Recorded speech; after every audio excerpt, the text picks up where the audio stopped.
Bonjour et bienvenue dans cette vidéo de présentation et d'explication du jeu Les Pêcheurs d'Hommes, la naissance d'une église. Un jeu de plateau coopératif, stratégique et immersif au temps de l'église chrétienne primitive, conçu pour 1 à 5 joueurs ou joueuses à partir de 12 ans.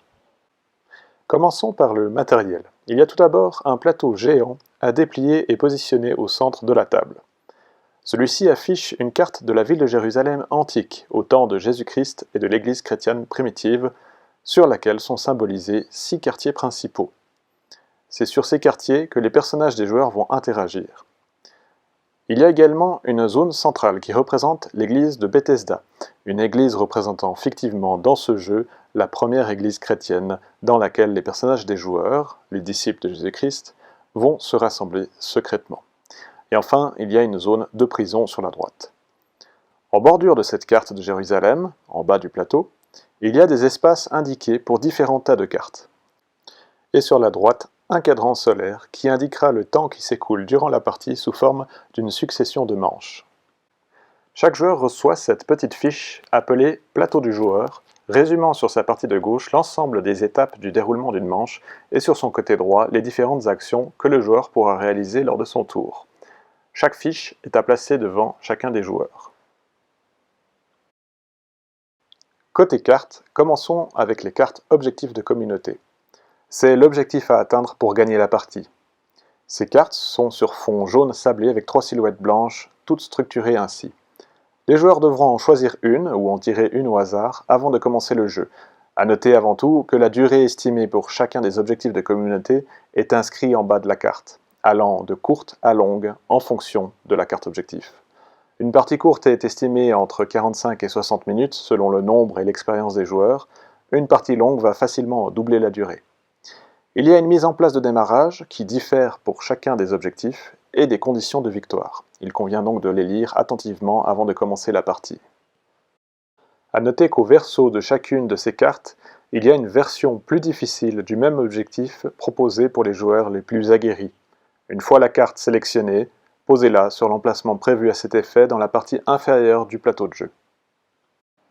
Mais reprenons cette carte pour la mise en place. La première information de mise en place de la carte objectif est le nombre de marqueurs de foi. Ici, il est égal à 6. Ceci représente le niveau de foi de la communauté chrétienne. Ce niveau de foi va évoluer au fil du jeu et si ce niveau venait à tomber à 0, alors l'église primitive se disloque et la partie est immédiatement perdue. Il faut donc placer ici au début 6 pions marqueurs de foi dans cet exemple, représentés par ces petites flammes oranges sur leur emplacement dédié dans la partie supérieure de l'église de Bethesda. La seconde information de mise en place est la position du compteur de manches. Il s'agit de cette petite flèche qui doit être placée sur le numéro ici indiqué du cadran solaire, en bas à droite du plateau de jeu. Il indique aux joueurs le nombre de manches qu'ils auront pour pouvoir accomplir l'objectif de communauté. La dernière information de mise en place concerne l'ajout sur le plateau de certaines figurines, le plus souvent des soldats romains, comme précisé ici, qui seront à placer sur certains lieux du plateau. Les soldats romains sont ces figurines cartonnées, peu importe le design, auxquelles il faudra ajouter la première fois un petit socle pour les faire tenir debout. Les soldats romains se placent donc toujours sur des emplacements rouges du plateau de jeu. Pour chaque quartier de Jérusalem, il y a une entrée de soldats romains avec 4 emplacements disponibles. Et pour l'église de Bethesda, il y a 6 entrées de 3 emplacements pour un total de 18 places pour les soldats romains à ce lieu. En l'occurrence ici, dans cet objectif, il faut disposer un soldat romain sur chaque lieu en dehors de l'église de Bethesda. Vous verrez que certaines cartes objectifs demandent d'ajouter des disciples passifs. Ceux-ci sont représentés par des toutes petites figurines de personnages neutres qui seront déposés au centre de l'église de Bethesda. Nous reviendrons sur leur rôle plus tard. Le second type de carte est celui des cartes crises de communauté. Elles se présentent sur fond rouge foncé avec l'iconographie de conflit et représentent les différentes crises que la communauté risque de rencontrer en cours de partie, avec une nouvelle crise potentielle apparaissant à chaque manche. Elles se présentent toujours ainsi avec un titre, des conditions pour tenter de prévenir la crise, que les joueurs vont essayer d'atteindre pour éviter les conséquences néfastes de celle-ci, et en bas de carte sont présentées les conséquences de la crise de communauté suite à un échec de sa prévention. Alors il ne faut pas lire les cartes en avance, mais il convient de les mélanger et de placer la pioche sur son emplacement indiqué en bas du plateau de jeu, face cachée. Les cartes de prospection sont ces cartes sur fond sablé clair avec un symbole de loupe. Elles représentent différents objets qui seront utiles pour les joueurs durant la partie. Certaines seront distribuées en début de partie dans les mains de chaque joueur, d'autres seront placées dans des pioches disposées sur chacun des quartiers de Jérusalem que les joueurs devront aller rechercher afin d'atteindre leurs objectifs. Pour l'installation du jeu, il faut au préalable trier ces cartes selon l'indication en bas de chacune d'elles. Un certain nombre indiquent carte de départ et sont à séparer des autres. C'est celles-ci qui seront distribuées aux joueurs en début de partie. Toutes les autres cartes indiquent leur quartier de provenance, il faut donc former une pioche pour chacun des 6 quartiers de Jérusalem et les placer sur leur emplacement du plateau qui porte le même symbole de loupe. Comme nous l'avons dit concernant les cartes de départ, il convient de les mélanger, puis d'en distribuer 5 par joueur qui feront leur main de départ. Remettez les autres cartes de départ restantes dans la boîte. Entre parenthèses, si vous jouez à 2 joueurs, alors distribuez 7 cartes de départ par joueur. Et pour une variante solo, le joueur prendra 10 cartes de départ. Il y a quelques cartes appelées cartes de référence qui ont le même fond de couleur sablé clair, qui peuvent être distribuées à chaque joueur comme rappel. Elles indiquent quelles sont les différentes catégories de cartes existantes, ici les cartes de type soins, nourriture, laissez-passer, nouveaux partisans, outils, documents et armes. Ces iconographies sont donc retrouvées sur les cartes de prospection de départ et des quartiers de Jérusalem. Au verso de ces cartes de référence, il y a la distribution des différents types de cartes que les joueurs peuvent retrouver dans chacune des pioches des quartiers de Jérusalem, toujours ordonnées dans l'ordre décroissant de leur fréquence, de gauche à droite, et en fonction de chaque lieu, ce qui permettra aux joueurs d'adopter certaines stratégies en fonction de leurs objectifs. Les cartes disciples sont ces cartes avec des personnages colorés sur fond sablé gris, féminin et masculin. Il faut les mélanger puis en distribuer 4 au hasard à chaque joueur. Ce sont les personnages disciples que vont contrôler les joueurs pendant le jeu. Chacun prendra le temps de lire les informations sur le côté visible de la figurine de la carte afin de pouvoir en choisir 2 qui seront ses 2 disciples de départ. Il peut aussi les garder au hasard. Une fois fait, il les posera devant lui et cela composera son groupe de disciples de départ. Les autres cartes sont replacées dans une pioche à proximité du plateau de jeu afin d'être disponibles pour la suite de la partie. Parenthèse, pour 2 joueurs, les joueurs gardent 3 disciples de départ parmi les 4 piochés, et pour la variante solo, le joueur pioche 8 disciples et en garde 6 qui constitueront son groupe de départ, comme s'il jouait pour 2 joueurs.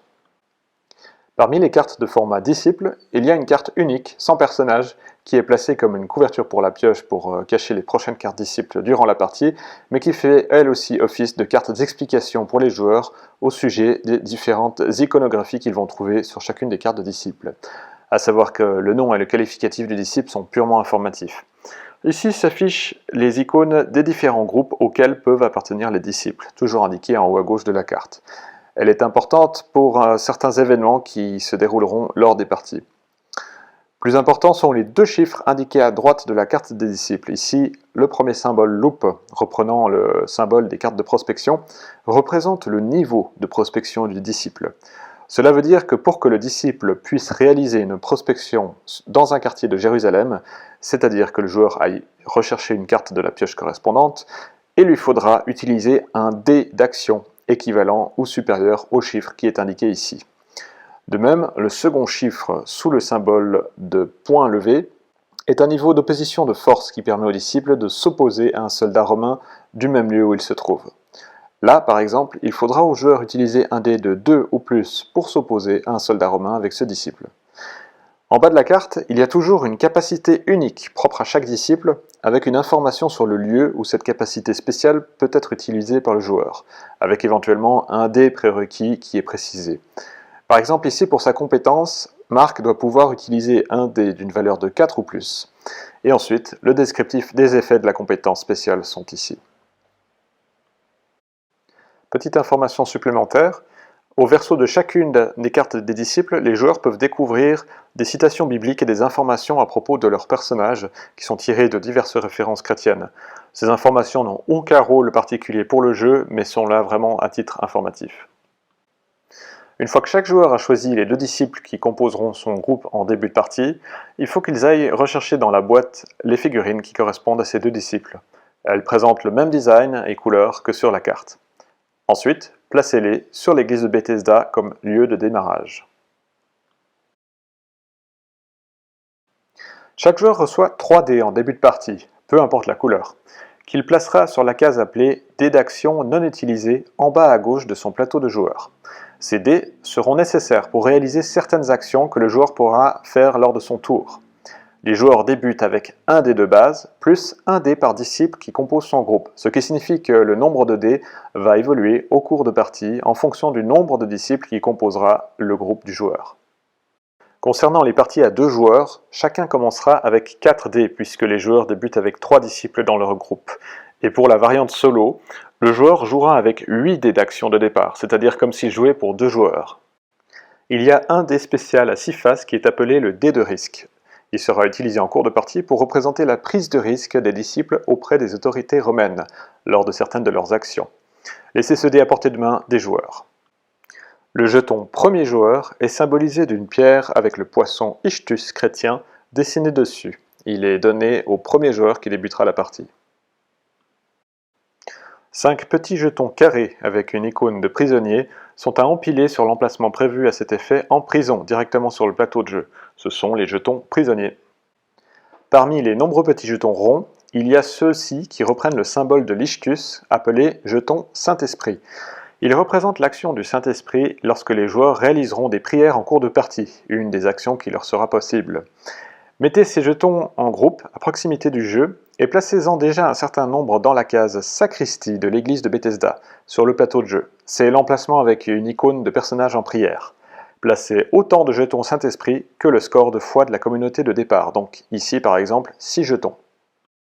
Les autres jetons ronds et triangles sont également à trier et à mettre de côté à disposition des joueurs pour la partie. De quoi s'agit-il ? Voici des jetons nourriture qui seront déposés par les joueurs durant la partie sur la case cellier de l'église, qui porte le même symbole, pour nourrir les membres qui seront présents dans l'église. Ces jetons, appelés jetons pharisiens, montrent sur une face jaune un visage qui crie. Ils représentent l'hostilité évidente des pharisiens face aux actions des disciples. Et de l'autre côté, un symbole de soldat romain.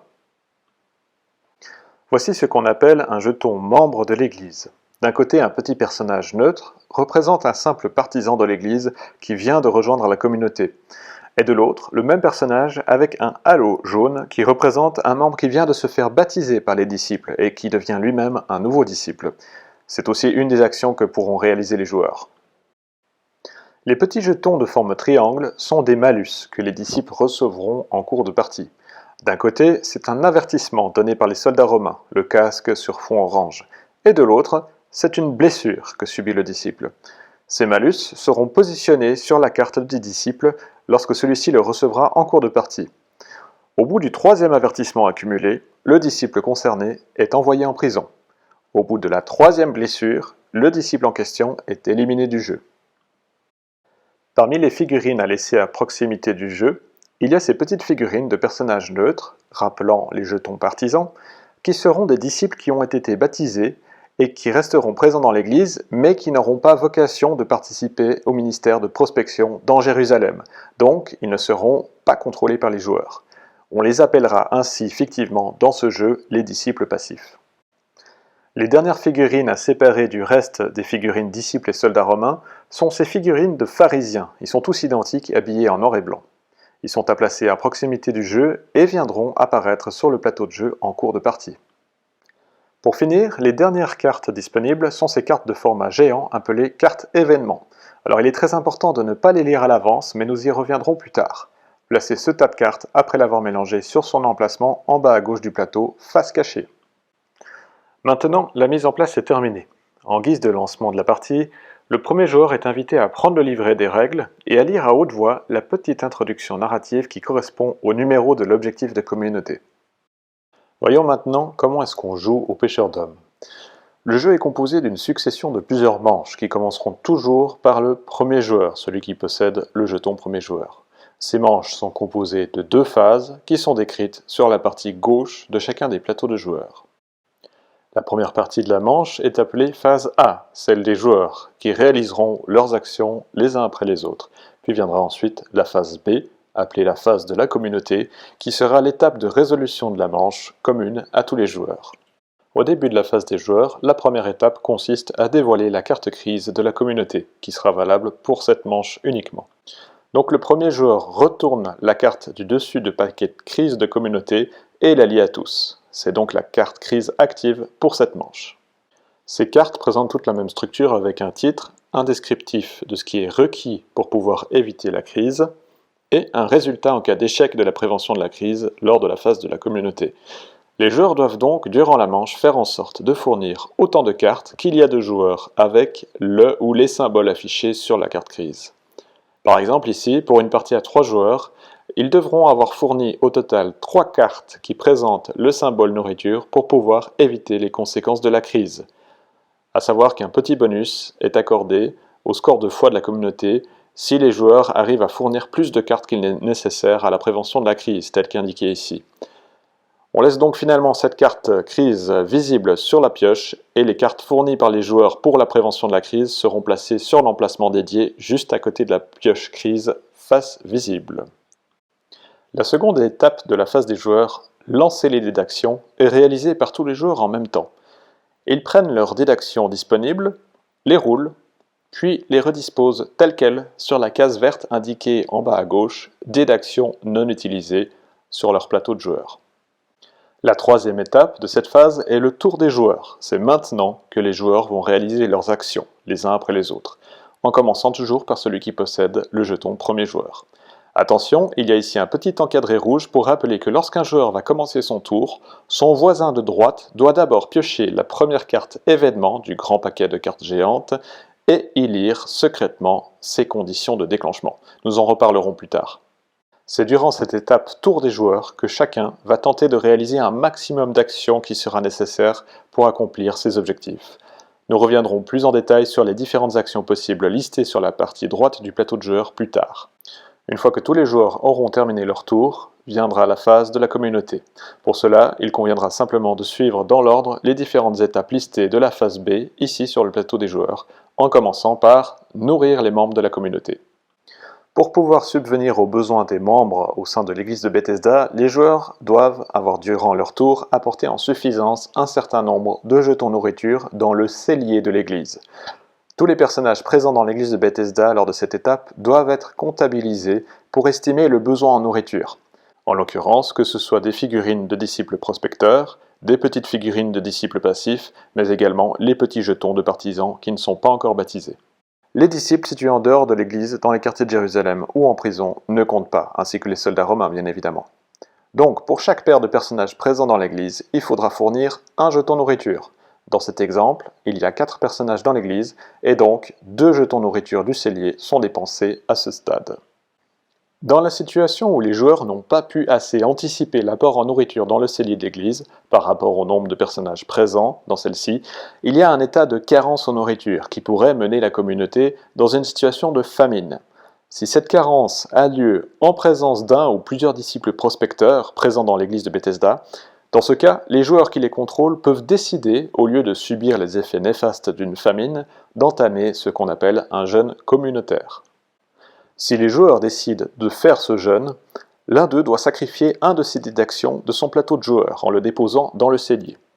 À partir de maintenant, ce joueur jouera avec un dé d'action en moins dès la prochaine manche. Attention, les joueurs ne peuvent pas sacrifier leur dernier dé d'action qu'ils possèdent.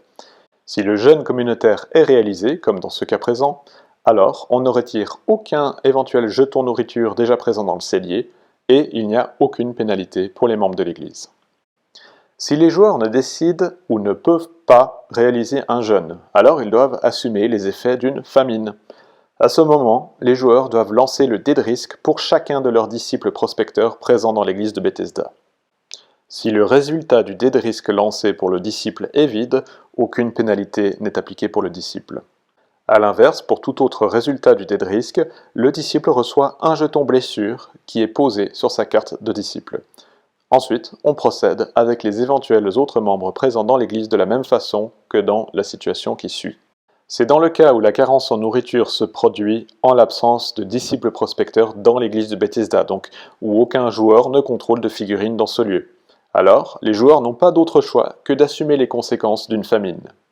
Premièrement, Les éventuels jetons nourriture présents dans le cellier sont utilisés d'abord pour nourrir les jetons partisans et ensuite pour les éventuelles figurines disciples passifs. Comme par exemple ici, un jeton nourriture a pu être utilisé pour nourrir les 2 jetons partisans, mais il reste un disciple passif qui n'a pas reçu de nourriture. Pour chaque membre dans l'église qui n'a donc pas pu recevoir de nourriture, il faut lancer le dé de risque et en appliquer le résultat suivant. À nouveau, si le résultat du dé est blanc, le membre reste dans l'église et il n'y a pas d'autre pénalité. Pour tout autre résultat du dé, et quel que soit le symbole affiché, le membre est retiré du plateau de jeu. Celui-ci quitte la communauté. Cela a pour conséquence une perte d'un point du score de foi de la communauté, car l'église vient de perdre un membre. Les joueurs retirent un jeton flamme du score de foi. Donc rappelez-vous qu'à chaque fois qu'un jeton ou une figurine membre est retiré de l'église de Bethesda en conséquence d'une famine, un jeton flamme du score de foi est également retiré pour chacun d'entre eux, et de même, si un disciple obtient par cette façon sa 3e blessure, il est éliminé du jeu et on retire également un jeton flamme du score de foi. La seconde étape de la phase de la communauté est celle de la résolution de la crise de la communauté. C'est à ce moment qu'on vérifie si le nombre de cartes qui ont été placées ici par les joueurs durant la manche correspond au nombre requis pour la prévention de cette crise. En cas d'insuffisance, il faut lire et appliquer les effets de la crise décrite sous échec. Si la prévention est réussie, on retire simplement cette carte. Et dans tous les cas, on retire du jeu toutes les cartes utilisées pour la prévention de la crise. La 3e étape consiste à rajouter des soldats romains sur le plateau. En effet, les actions des disciples ne passent pas inaperçues des autorités romaines. Des soldats vont être attirés à tous les endroits où les disciples réalisent leurs activités, les poussant parfois à intervenir. Pour les lieux en dehors de l'église de Bethesda et de la prison, chacun des disciples prospecteurs présents dans un quartier attire un soldat romain. Celui-ci est ajouté sur un emplacement rouge du même lieu. Il y a par exemple ici un soldat romain à ajouter à la forteresse Antonia. Pour 2 disciples à la place publique ville haute, 2 soldats romains sont attirés, et un disciple à l'esplanade du temple attire un nouveau soldat romain. Concernant l'église de Bethesda, c'est un soldat romain qui est attiré pour chaque paire de membres présents dans l'église, et quel que soit son type, allant du disciple prospecteur jusqu'au jeton partisan. Ici, il y a par exemple 4 personnages dans l'église de Bethesda, et donc 2 soldats romains qui sont attirés. Ces 2 nouvelles figurines de soldats romains sont à placer par ordre numéroté sur les entrées des soldats romains, en commençant en bas à gauche. Ici, le premier vient sur l'entrée numéro 1, le second sur l'entrée numéro 2, et s'il y en avait d'autres à ajouter, le placement des figurines continuerait sur les entrées 3, 4, 5, 6, puis à nouveau sur l'entrée 1, pour poursuivre toujours dans cet ordre. Voyons la situation particulière où il y aurait également une figurine de pharisien présent sur un lieu. Nous verrons plus tard comment ceux-ci font leur apparition en jeu. Dans ce cas, après avoir ajouté les soldats romains attirés par les disciples, pour chacun des pharisiens présents, le joueur actif lance en l'air un petit jeton rond pharisien. Pour un résultat de ce lancer qui affiche un casque romain rouge, on ajoute alors encore un nouveau soldat romain supplémentaire sur ce lieu, car il a été attiré par ce pharisien hostile. Puis on retire la figurine du pharisien. A l'inverse, si le jeton affiche le symbole de l'homme qui crie, le pharisien s'en va en s'exclamant, mais sans aucune autre conséquence. Dans le cas où un nouveau soldat romain devait être ajouté mais qu'il n'y ait plus de place rouge disponible sur le lieu où cela se produit, il y a alors une intervention romaine. S'il n'y a pas de disciples présents sur ce lieu, les joueurs n'ajoutent tout simplement pas de nouveaux soldats et rien ne se passe. L'intervention d'un soldat romain sur un lieu force le joueur qui contrôle le disciple sur ce quartier à prendre un jeton carré de la pile prisonnier et à le lancer en l'air. Si le résultat affiché est un casque romain sur fond orange, alors le disciple concerné reçoit sur sa carte un jeton triangle avertissement. Si au contraire, le jeton retombe en affichant le symbole prisonnier, le disciple est immédiatement placé sur une place libre en prison, et le jeton est placé sur sa carte qui devient un personnage inactif, c'est-à-dire que le joueur ne peut plus agir avec lui.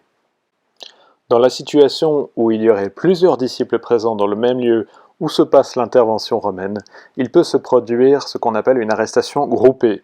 Dans ce cas, les joueurs qui sont impliqués ici ont le choix entre soit sacrifier l'un de leurs disciples qui sera directement placé en prison sans jeter de jetons en l'air, et dans ce cas les autres disciples présents ne subissent aucune autre conséquence, soit, pour chacun des disciples présents, les joueurs doivent lancer un jeton prisonnier et en assumer les résultats. Dans tous les cas, on n'ajoute pas de figurines soldats supplémentaires. Concernant une intervention des Romains à l'église de Bethesda, Parce que l'une des entrées numérotées n'a plus de place rouge disponible pour l'arrivée d'un nouveau soldat, la règle est la même que pour les quartiers de Jérusalem. Par exemple, les joueurs peuvent choisir de sacrifier l'un de leurs disciples prospecteurs présents pour aller directement en prison. Ou alors, les joueurs lancent un jeton prisonnier pour chacun de leurs disciples présents, mais également pour chacun des autres membres également présents, comme ici ce petit disciple passif et ce jeton partisan. Pour ces personnages qui ne sont pas contrôlés par les joueurs, un résultat de lancer de jetons affichant prisonnier va chasser le membre de l'église qui sera retiré du jeu, et donc, pour rappel, à chaque fois que cela se produit, on retire un jeton flamme du score de foi de la communauté. L'étape suivante consiste à exécuter les tortures en prison. Cela veut dire que chaque disciple prisonnier reçoit à ce moment un nouveau jeton blessure sur sa carte. Pour rappel, à la 3e blessure, le disciple meurt et est éliminé du jeu. Dans ce cas, la carte et la figurine du personnage sont retirées du jeu et on retire également un jeton flamme du score de foi.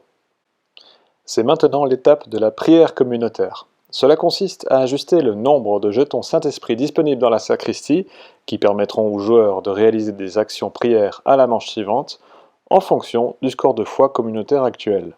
Donc par exemple ici, il y a un nombre de 5 jetons flammes au score de foi. On ajoute ici donc 2 nouveaux jetons aux 3 autres déjà présents dans la sacristie. C'est seulement maintenant que les joueurs vérifient si l'objectif principal de la partie est atteint, tel que décrit sur la carte objectif de communauté. Si celui-ci est atteint, alors les joueurs ont gagné la partie. Si ce n'est pas encore le cas, le jeu se poursuit. L'étape suivante étant de déplacer le jeton compte-tour, on déplace la petite flèche du cadran solaire d'un cran vers la droite pour indiquer le nombre de manches restantes. Pour rappel, si cette flèche devait quitter la case 1, alors la partie est terminée et les joueurs ont perdu, n'ayant pas réussi à accomplir l'objectif de communauté dans le temps imparti. Une fois que cette étape est faite, le joueur actif passe à son voisin de gauche le jeton premier joueur pour débuter la manche suivante. Voyons maintenant en détail les différentes actions que peut faire chaque joueur lors de son tour. Sur la partie droite du plateau du joueur, il y a une liste rappelant toutes les actions possibles lors du tour du joueur. Un certain nombre de ces actions est réalisable uniquement sous condition de l'utilisation d'un dé d'action, ici en haut de liste. En bas, plusieurs actions sont possibles sans que le joueur n'ait besoin d'avoir un dé d'action pour les faire. Toutes les actions sont réalisables autant de fois que le peut et le souhaite le joueur.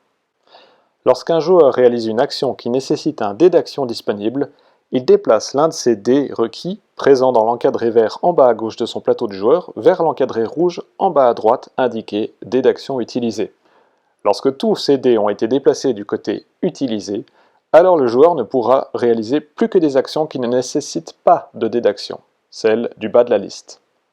Certaines actions des disciples sont plus risquées que d'autres et peuvent provoquer l'intervention des soldats romains. Il est précisé ici sur le plateau du joueur que les 3 premières actions imposent au joueur de lancer le dé de risque. Lorsque le résultat du dé de risque affiche une face blanche, il n'y a pas de conséquences néfastes pour le disciple. En cas de résultat montrant une blessure, un jeton triangle blessure est ajouté sur la carte du disciple. En cas d'avertissement, symbolisé par le casque romain sur fond orange, c'est un jeton triangle équivalent qui y est ajouté. Pour rappel, au 3e avertissement, le disciple est immédiatement envoyé en prison, et on retire ses jetons avertissement. En cas de symbole arrestation, alors le joueur doit prendre et lancer en l'air un jeton carré prisonnier. Si celui-ci affiche un symbole avertissement, c'est également un jeton triangle qui est ajouté sur sa carte. S'il affiche prisonnier, alors le disciple est déplacé en prison côté prisonnier et il devient inactif. Le jeton carré prisonnier est placé à ce moment-là sur sa carte pour s'en rappeler. Les éventuelles cartes équipées par le disciple et l'un des dés d'action du joueur sont également mis de côté tant que son disciple est prisonnier. Une première action possible pour le joueur est de réaliser une opposition de force contre l'autorité romaine, c'est-à-dire retirer du plateau de jeu une figurine de soldat romain du même lieu où est situé l'un de ses disciples. Le joueur doit pouvoir utiliser l'un de ses dés d'action disponibles en fonction du score d'opposition du disciple concerné. Par exemple ici, pour que Jean réalise une opposition contre le soldat romain à la place publique ville basse, où il est situé, le joueur doit utiliser un dé d'action de valeur de 4 ou plus de son plateau de joueur. Il déplace alors l'un de ses dés disponibles vers le côté dé d'action utilisé et, comme rappelé par la petite icône sur le plateau du joueur, le joueur doit lancer le dé de risque et en appliquer le résultat sur son disciple. Dans tous les cas, la figurine soldat romain est retirée du plateau. Petite particularité optionnelle lors d'un résultat du dé de risque blanc pour cette action d'opposition de force. Elle offre la possibilité au joueur d'effectuer une conversion. En effet, sous condition que le joueur n'ait pas utilisé de bonus d'armes équipées par son disciple ou de quelconque carte offensive pour réaliser son action d'opposition, alors il peut décider de tenter une conversion d'un soldat éliminé ou d'un éventuel pharisien présent sur le même lieu. Pour cela, le joueur doit relancer le dé d'action qu'il vient d'utiliser pour cette action, et si son résultat est supérieur ou égal à la valeur de prospection du disciple, alors la conversion est réussie, et le joueur peut ajouter un nouveau jeton partisan, face non auréolé, dans l'église de Bethesda. La seconde action listée ici est l'une des plus importantes du jeu, la prospection dans les quartiers de Jérusalem. Elle permet aux joueurs d'obtenir les cartes nécessaires pour atteindre leurs objectifs. Par exemple, rassembler des ressources pour l'église, notamment de la nourriture, trouver des cartes pour participer à la prévention de la crise de communauté, trouver des équipements utiles pour les disciples, recruter des nouveaux membres dans la communauté, etc. Le joueur décide donc de réaliser une prospection avec l'un de ses disciples placé sur un quartier de Jérusalem, chacun possédant son propre tas de cartes de prospection. Il doit pour cela utiliser un dé d'action disponible dont le résultat est égal ou supérieur au score de prospection du disciple. Ici par exemple, pour que Jean réalise une prospection sur ce lieu, cela nécessite un dé de 2 ou plus. Le dé requis est donc déplacé du côté gauche vers le côté droit du plateau du joueur. Attention, pour cette action, le joueur doit maintenant lancer le dé de risque avant de piocher la carte de prospection. Pour tout résultat du dé de risque autre que arrestation, le joueur en subit la conséquence, puis ensuite pioche une carte de prospection. En cas d'arrestation et que le disciple est envoyé en prison, alors le joueur ne peut pas piocher de carte de prospection. Lorsque le joueur pioche dans le tas de cartes de prospection d'un lieu, il prend toujours la carte du dessus du paquet et la regarde secrètement. Si celle-ci lui convient, il peut la conserver dans son groupe de cartes en main et met fin à son action de prospection. Si par contre la carte ne lui convient pas, le joueur peut décider de poursuivre la prospection pour piocher une seconde carte du même paquet et place sur une case jaune de ce quartier une nouvelle figurine pharisien qui est attirée par la prospection active et insistante du disciple. Le joueur peut encore poursuivre sa prospection pour à nouveau piocher une carte supplémentaire, sous condition d'ajouter à chaque fois un nouveau pharisien sur ce lieu, dans la limite des places disponibles pour ces derniers. Une fois que le joueur décide d'arrêter son action de prospection, il choisit l'une des cartes qu'il vient de piocher lors de cette action, et la conserve dans sa main. Il replace les autres cartes sous le paquet de cartes correspondantes du même lieu. La prospection est maintenant terminée. La troisième action ici, qui nécessite un dé d'action, est de libérer un disciple prisonnier. Alors pour cela, le joueur qui souhaite libérer un disciple en prison doit avoir l'un de ses propres disciples positionné sur le secteur visiteur de la prison, la partie basse de la case prison sur le plateau de jeu. Ici par exemple, le joueur qui contrôle le disciple Marc peut tenter de faire libérer Barthélemy, qui est prisonnier. Pour ce faire, il doit utiliser l'un de ses dés d'action disponibles en fonction du meilleur des scores de disciple libérateur, que ce soit le score de prospection ou bien son score de force d'opposition. Et il doit lancer le dé de risque. Pour cette action, si le résultat du dé de risque affiche blanc, la libération est réussie et le disciple qui était prisonnier sort de prison pour retourner dans l'église de Bethesda. Puis le joueur qui le contrôlait reprend l'usage de sa figurine, de son éventuel équipement, ainsi que du dé d'action qui avait été mis de côté. Pour tout autre résultat, la libération n'a pas lieu, et le disciple qui a tenté la libération doit subir le résultat du dé de risque. Une alternative moins risquée pour libérer un disciple en prison consiste à utiliser n'importe lequel des dés d'action restants du joueur, peu importe les scores du disciple libérateur, mais il doit pouvoir défausser autant de cartes qu'il y a de joueurs dans la partie pour payer la caution de libération du disciple prisonnier. Le joueur peut demander de l'aide aux autres joueurs pour réaliser cela, et cette alternative ne nécessite pas de lancer de dés de risque. L'action prier n'est possible que s'il y a des jetons Saint-Esprit encore disponibles dans la sacristie de l'église. Elle implique également d'utiliser un dé d'action disponible du joueur, de n'importe quelle valeur. Puis, celui-ci prend l'un des jetons Saint-Esprit disponibles pour l'utiliser selon son choix. Il peut notamment prier pour protéger un lieu de l'oppression romaine, et pour cela, le joueur place immédiatement ce jeton Saint-Esprit sur une entrée libre de soldats romains d'un lieu de son choix, que ce soit à l'un des quartiers ou à l'église. Il permet ainsi de bloquer provisoirement l'arrivée d'un nouveau soldat. Il peut aussi utiliser sa prière pour aider un frère ou une sœur disciple Le joueur utilise donc le jeton Saint-Esprit comme un bonus à placer sur la carte d'un disciple de son propre groupe ou celui d'un autre joueur, soit pour améliorer provisoirement l'un de ses scores, soit pour en retirer une blessure ou un avertissement déjà présent.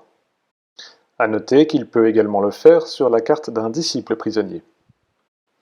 Donc si un nouveau soldat romain devait être ajouté sur un lieu où il ne reste plus qu'une seule place libre et qui présente une protection par un jeton Saint-Esprit, alors le soldat romain n'est pas rajouté et l'on retire le jeton Saint-Esprit du plateau. Si un joueur utilise un jeton Saint-Esprit en guise de bonus de score sur son disciple, lorsqu'il l'utilisera à son tour, il améliorera le score de son choix de 1 point, puis remettra le jeton dans la réserve à côté du jeu. Lorsque le joueur qui fait l'action prière utilise le jeton Saint-Esprit pour retirer un jeton avertissement ou blessure, les 2 jetons sont immédiatement remis dans la réserve hors plateau. L'action baptiser 1 ou 2 partisans dans l'église de Bethesda est la meilleure façon pour les joueurs d'obtenir potentiellement de nouveaux disciples prospecteurs dans leur groupe. Pour réaliser cela, le joueur doit utiliser n'importe quel dé d'action disponible qu'il possède et avoir l'un de ses disciples positionné dans l'église de Bethesda. Il doit y avoir évidemment au moins un jeton partisan présent dans l'église prêt à être baptisé. Le joueur prend alors le ou les 2 jetons partisans qu'il veut baptiser, puis les lance en l'air. Si le résultat affiché par le jeton indique un personnage avec une auréole jaune, ce partisan devient un nouveau disciple prospecteur. Dans ce cas, le joueur prend la première carte disciple de la pioche des disciples à côté du plateau et l'ajoute à son groupe. Ici, c'est Timon qui est pioché. Puis le joueur va rechercher sa figurine correspondante dans la boîte et le dépose à l'église sur le plateau de jeu, à la place du jeton partisan qui vient d'être baptisé. Pour chaque nouveau disciple prospecteur, le joueur gagne un nouveau dé d'action qu'il place sur son plateau du joueur. Si le lancer du jeton partisan lors du baptême revient à afficher le même symbole de personnage non auréolé, alors celui-ci devient ce qu'on appelle dans ce jeu un disciple passif, c'est-à-dire qu'il n'a pas de vocation de prospection et n'est sous le contrôle d'aucun joueur. Le jeton du partisan baptisé est immédiatement remplacé par une petite figurine neutre de disciple passif. Celui-ci ne pourra donc plus être baptisé par la suite. Pour des raisons stratégiques, le joueur peut réaliser l'action attirer vers lui 1 ou 2 soldats romains déjà présents sur le plateau, pour autant qu'il y ait des places de soldats disponibles sur le lieu où est placé son disciple. Pour cela, il utilise d'abord un dé d'action libre, puis il va déplacer vers le lieu où se positionne donc l'un de ses disciples jusqu'à 2 soldats de son choix, par exemple pour désengorger une entrée de l'église de Bethesda, ou alors pour sécuriser un autre lieu. Cette action ne nécessite pas de lancer le dé de risque. Enfin, il est rappelé ici que certaines capacités de disciple nécessitent l'utilisation d'un dé d'action du joueur. Par exemple, dans ce groupe ici, le disciple Marc peut réaliser sa compétence spéciale sous condition que le joueur utilise pour cela un de ses dés d'action disponibles de valeur 4 ou plus. Si le joueur n'a pas de dés requis à sa disposition, il ne peut tout simplement pas utiliser la compétence spéciale de son disciple lors de ce tour. Les actions listées sur la partie basse du plateau du joueur ne nécessitent pas d'utiliser un dé d'action. Elles sont donc en général réalisables autant de fois que le joueur le souhaite lors de son tour, même s'il n'a plus de dé d'action disponible. Il peut notamment jouer une ou plusieurs de ces cartes qu'il possède en main, en impliquant l'effet qui est écrit dessus. Il peut ajouter une ou plusieurs cartes de ses mains dans la prévention de la crise de la communauté, sans en appliquer les effets de cartes. Le joueur peut déplacer chacun de ses disciples d'un lieu à un autre lieu de son choix, mais cela n'est réalisable qu'une seule fois par disciple lors de son tour. S'il en a besoin, le joueur peut utiliser un ou plusieurs jetons nourriture en se servant de ceux disponibles dans le cellier de l'église. Chaque jeton utilisé ainsi lui permet de bénéficier d'un bonus d'augmentation de plus 1 point sur l'un de ses dés d'action de son choix qui n'est pas encore utilisé. Le jeton nourriture est ensuite remis dans la réserve en dehors du plateau de jeu. Demander de l'aide, c'est-à-dire demander des cartes aux autres joueurs, est possible quelle que soit la position de leur disciple. Cependant, le joueur qui reçoit une ou plusieurs cartes ainsi doit immédiatement les jouer et elles ne peuvent pas être utilisées pour la prévention de la crise de communauté. Transférer un équipement entre des personnages nécessite que les disciples concernés soient positionnés sur le même lieu, afin que le joueur puisse donner l'une de ses cartes équipées à un autre disciple qui l'équipe immédiatement. Ceci n'est pas faisable avec un disciple prisonnier évidemment. Maintenant, quelques petites précisions concernant les cartes de prospection, que ce soit des cartes de départ ou provenant de l'un des différents quartiers de Jérusalem, celle-ci affiche toujours à côté de son icône de catégorie un titre avec parfois un nombre de jetons nourriture qu'elle apporterait dans le cellier lorsqu'elle serait jouée, tel que décrit en bas de la carte. La précision défaussée indique de retirer la carte du jeu lorsqu'elle est jouée, alors que la mention équipé indique logiquement que la carte reste attribuée à un disciple lorsque le joueur la joue et il la place à côté de sa carte de disciple. Enfin, certaines cartes spéciales, appelées laissez-passer, font mention d'un événement particulier qui pourrait se produire de manière aléatoire et récurrente tout au long de la partie. Petite précision de règle supplémentaire à propos du dé de risque, si un joueur n'est pas satisfait du résultat d'un lancer du dé de risque qu'il vient de faire, il peut décider de renier l'église. Il retire alors un jeton flamme du score de foi de la communauté et le place sur son propre plateau du joueur. Puis il relance le dé de risque. Il doit en assumer le nouveau résultat. Attention, chaque joueur ne peut renier l'église qu'au maximum 3 fois durant toute la partie. À propos de la notion de niveau d'influence d'un disciple, qui est parfois mentionné dans le jeu, cela est calculé en faisant la somme des scores de prospection et de la force d'opposition du disciple. Ici, il est équivalent à un niveau d'influence de 6. Comme pour les autres scores du disciple, plus celui-ci est bas, meilleure est l'influence. Par exemple, cet autre disciple, Barnabé, présente un niveau d'influence calculé à 7, et donc Timon est plus influent que Barnabé. Parlons maintenant des événements. Pour rappel, à chaque fois qu'un joueur va commencer son tour d'action, son voisin de droite doit d'abord tirer une carte de la pioche événement en bas à gauche du plateau de jeu. Il va lire secrètement les conditions de déclenchement de l'événement, toujours indiquées en première ligne en bleu foncé sur la carte. Lorsque ces conditions sont remplies, que ce soit au début du tour du joueur ou pendant son tour après une action spécifique, le lecteur doit interrompre le joueur, puis lire à haute voix le titre et le descriptif de l'événement, écrit en noir. L'événement va aboutir à un choix, soit pour toute la communauté, auquel cas tous les joueurs devront voter pour prendre une décision ensemble, soit le choix est donné exclusivement aux joueurs actifs. Le type de choix, communautaire ou personnel, est toujours indiqué sur la carte. Ensuite, le lecteur lit distinctement les différentes options disponibles pour ce choix. Une fois que la décision est prise, pour l'option 1, 2 ou parfois 3, le lecteur retourne la carte de 180 degrés et lit à haute voix les conséquences écrites en rouge de l'option qui a été retenue. Petite précision concernant le descriptif de déclenchement des événements, certaines conditions de déclenchement font mention des groupes spécifiques de disciples, accompagnés par un petit symbole correspondant. Les joueurs peuvent toujours retrouver la liste de ces groupes sur la carte de référence qui montre la correspondance de ces symboles avec les différents groupes de disciples, ceux-ci étant retrouvés en haut à gauche de chacune des cartes de disciples. Et voilà, vous connaissez maintenant tout du jeu Les Pêcheurs d'Hommes, la naissance d'une église. N'hésitez pas à consulter le livret de règles du jeu qui est richement illustré d'exemples et aidez-vous de la table des matières ou de l'index par mots-clés situé à l'arrière des règles pour aller rapidement trouver l'information dont vous avez besoin lors de vos parties. Entre parenthèses, pour les joueurs intéressés, quelques informations culturelles sur les thématiques abordées du jeu sont glissées dans ce livret de règles. Vous pouvez aussi les consulter sur le site internet du jeu www.pêcheurd'hommes.ch et aussi pour y poser vos questions dans la section correctifs et questions fréquentes. Et pour finir en bonus, petite mention de la première extension du jeu appelée les Faux Prophètes, déjà disponible et intégrée dans la boîte en version complète du jeu Les Pêcheurs d'Hommes. Cette extension vient se greffer au jeu de base comme un module de cartes complémentaires apportant une nouvelle dimension compétitive par l'introduction d'objectifs personnels secrets pour chaque joueur, appelé ministère personnel, et laissant la possibilité d'introduire dans le groupe des joueurs un potentiel traître appelé faux prophète. Il va mettre sous tension la cohésion de la communauté. Le petit feuillet de règles supplémentaires qui accompagne ce module d'extension pourra rapidement être lu avant de commencer une partie avec un groupe de joueurs qui souhaitent l'intégrer au jeu. Merci d'avoir regardé cette vidéo et bon jeu!